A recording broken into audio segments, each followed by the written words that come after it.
How to use Bitrix24 Inventory Management. So in this video, I'll show you how to use Bitrix24 Inventory Management. So to get started, go ahead and open Bitrix24 first, and then head over into the Inventory Management tab. So you'll find that in between Booking and Marketing.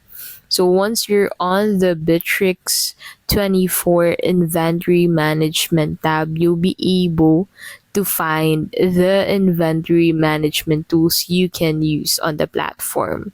So as you can see, that will take you into this section. So in here, as you can see, you can go ahead and migrate data from the third-party applications mentioned here. So you can also add the data individually yourself if you don't have that yet.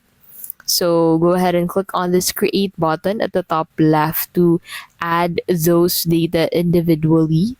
And then once you click on that, a pop-up form will pop on your screen. So go ahead and click on that.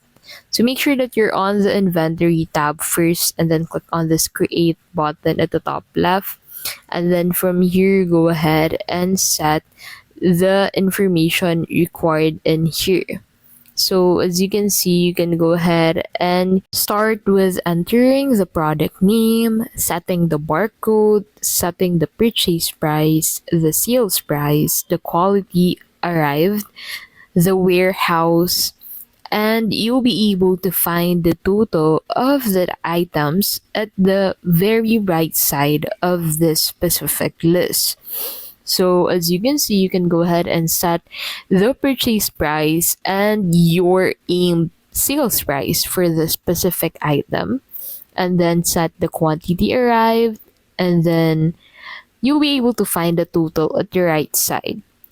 Now, once you click on Save and Process, you'll be able to get redirected into a new screen where you'll need to go ahead and select the costing method, and then after that, you can go ahead and proceed with saving and processing this specific stock adjustment. So you'll be able to find this saved and processed stock on your inventory. So that is how you can basically use Bitrix24 Inventory Management. If this video was helpful, please don't forget to give this video a like and subscribe for more videos like this.